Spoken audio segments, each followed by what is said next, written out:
पराविज्ञान कुंडलिनी महाशक्ति। ईश्वर के द्वारा मनुष्य जन्म का विधान रचा गया। मनुष्य ईश्वर की सर्वश्रेष्ठ कृति है। मनुष्य की अनंत कामनाओं की पूर्ति के लिए ईश्वर स्वयं उसी के अंदर निवास करने लगा। ईश्वर ने मनुष्य के अंदर स्वयं अपने अस्तित्व का बीज बो दिया। फिर भी हम ईश्वर से प्रार्थनाएं करते चले जाते हैं, मंदिरों की ओर भागते चले जाते हैं, स्तुतियां पढ़ते चले जाते हैं। आखिर क्यों? यह बात हम जन्मों जन्मों से भूल ही गए हैं कि वह तो स्वयं भीतर ही बैठा है। वही तो बैठा भीतर देख रहा है, वही तो सुन रहा है, वही तो सारे कृत्य कर रहा है। और यही नहीं, प्रार्थनाएं भी भूल करके विस्मरण के कारण वही कर रहा है। इस प्रकार मनुष्य के भीतर का परमात्मा उलझ गया है। मात्र उसको सुलझाने की बात है। जैसे धागा उलझ जाता है, सुलझाने में सीधा हो जाता है, तो मात्र सुलझाना है, बस कहीं जाना नहीं है, सुलझाना है।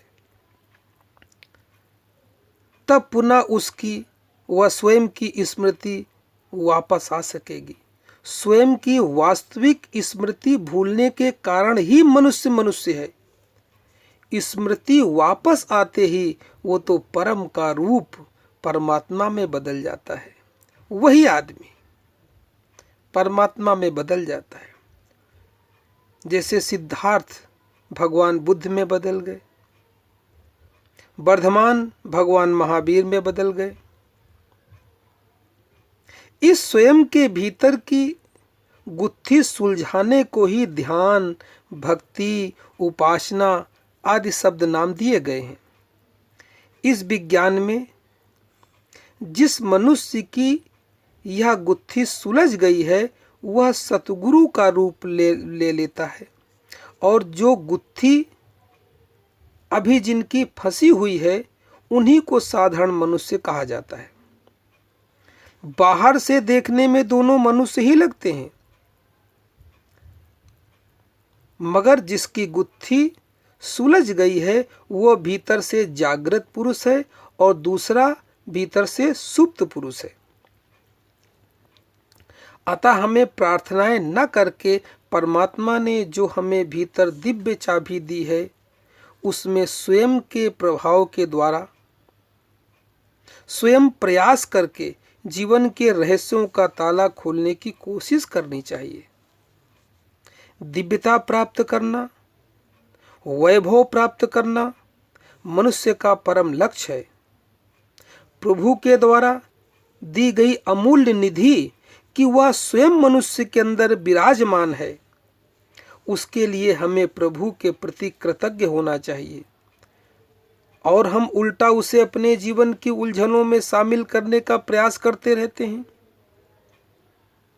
छोटी छोटी कठिनाइयां आने पर सुबह शाम धर्म स्थानों में उसके दरवाजे में खड़े होकर के फरियादें लगाते रहते हैं। स्वयं शांत व गंभीर स्थिर मन से अपनी कठिनाई को स्वयं हल करने का प्रयास करो। होश पूर्वक ऐसा करने से हमारी भीतर की ही शक्ति कठिनाई को हल करने का रास्ता स्वयं इंगित कर देगी। तुम पूरे मनोयोग से प्रयास तो करो। इसी मनोयोग को योग कहते हैं। परंतु मनुष्य आलस्य, क्रोध, ईर्षा, द्वेष, राग, भय आदि के कारण नकारात्मक ऊर्जा हीनता की भावना से भरा हुआ है। स्वयं हीन भावनाओं के कारण मनुष्य को स्वयं वो मनुष्य अपने को सुरक्षित बचाने का प्रयास करता है। वह छोटे तुच्छ प्राणी यही सोचता रहता है कि वह छोटा है, तुच्छ प्राणी है, और प्रभु विराट हैं, दयावान हैं, उपकारी हैं। वह सब कर सकने में समर्थ हैं, हम तो क्या हैं, हम तो निसहाय हैं, असमर्थ हैं, तो क्या हम कैसे कर सकते हैं। यह कहकर सभी कार्य प्रभु पर छोड़ देता है कि वो तो बड़े हैं, विराट हैं, दयावान हैं, सृष्टि के चलाने वाले, हम कहाँ ठहरे दीनहीन। अरे अब उठो, जागो, कुछ करो, क्योंकि यदि सभी कार्य परमात्मा को ही करने थे तो वह मनुष्य के अंदर स्वयं का बीज क्यों डालता।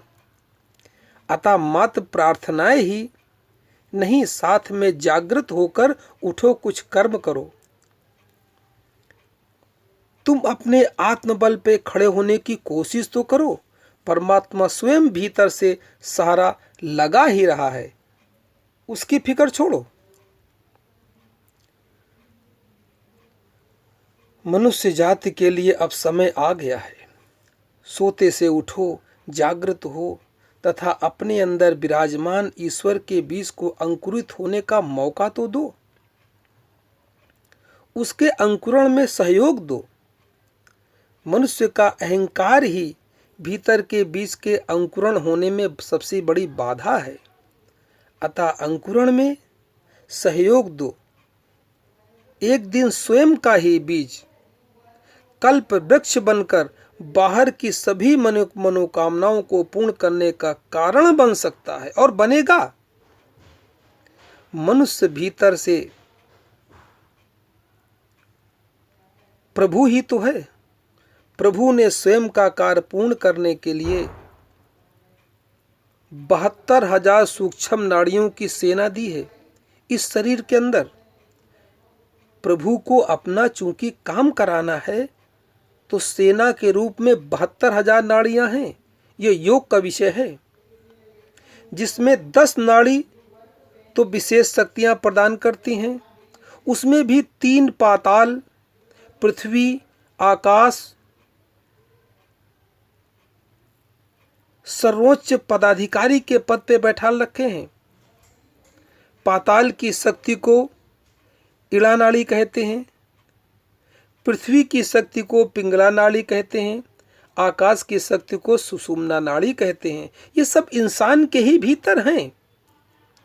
इन्हीं नाड़ियों के द्वारा, इन्हीं नाड़ियों के सेनाओं के द्वारा व्यक्ति परमात्मा तत्व का अनुभव करता है।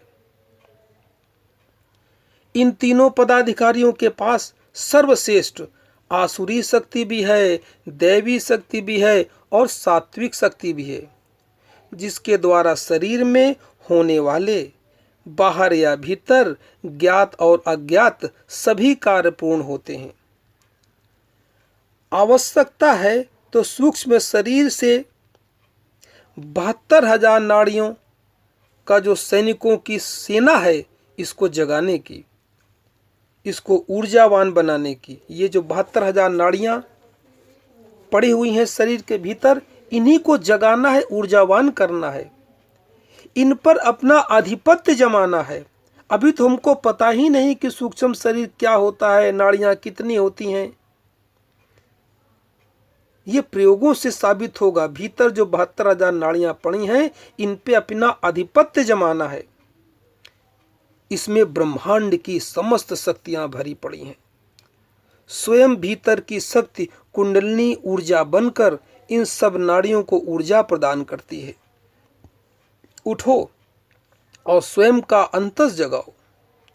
जब तक किसी कार्य हेतु तुम्हारे द्वारा किया गया मानसिक संकल्प जब तक नस नाड़ियों में तरंगित नहीं हो जाता है, तब तक तुम्हारा कार्य पूरा न होगा। समस्त नाड़ियां कार्य को पूर्ण करने के लिए आतुर खड़ी हैं। तुम उन्हें बल तो दो, क्योंकि भीतर आदेश तो परमात्मा रूपी तुम ही दे रहे हो। परिणाम स्वरूप बाहर जगत में जो कार्य पूर्ण हो रहा है, वह निरअहंकार पूर्ण आदेश तुम ही आंतरिक मौन में गहरी इच्छा शक्ति से दे रहे हो। उसमें अल्पकाल भी नकारात्मक व निराशापूर्ण विचार नहीं होने चाहिए, क्योंकि क्षण भर भी निराशा से किया गया नकारात्मक विचार का परिणाम अंत में निराशा ही लाता है। यह विचार तो भीतर तुम ही कर रहे हो।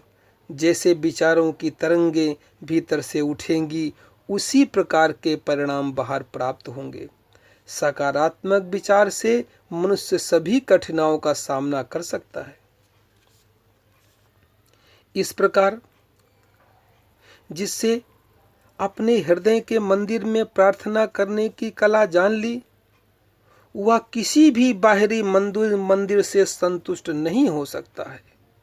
यही योग की समस्त सिद्धियों का राज है।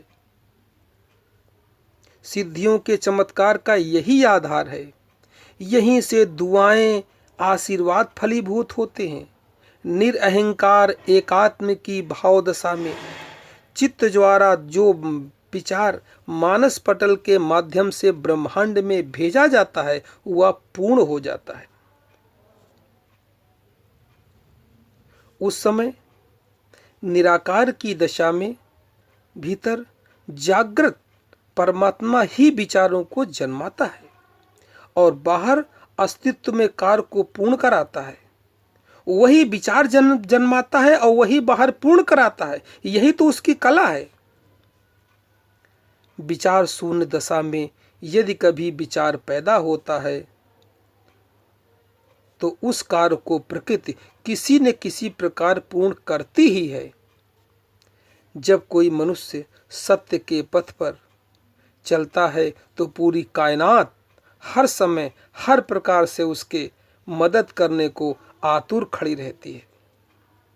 शरीर रूपी पिंड में ब्रह्मांड की जो महाशक्ति आध्यात्मिक ऊर्जा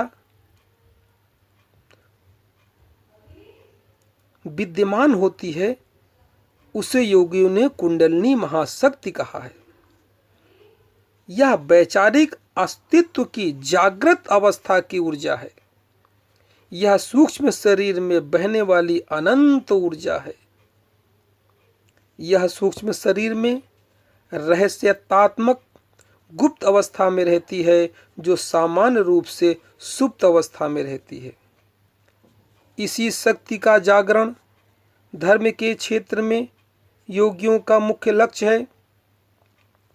कुंडलिनी ऊर्जा मनुष्य के सूक्ष्म शरीर में होती है। यह रहस्यमयी अवस्था में गुप्त एवं सुप्त ऊर्जा है। यह जीवन ऊर्जा का हिस्सा भी है। यह ब्रह्मांड की विराट ऊर्जा है। यह एक ऐसी अग्नि के रूप में अनुभव होती है जिसमें धुआं नहीं है। आपने सुना होगा ना, रामायण काल के समय की बात। रावण ऐसी अग्नि की खोज कर रहा था जिसमें धुआं न हो। ये वही कुंडलिनी ऊर्जा है, वही कुंडलिनी की अग्नि के है। इसमें धुआं नहीं होता है। यह अपने अंदर विद्युत के गुण, ऊर्जा, गति व प्रकाश जैसे गुण को छुपाए रखती है।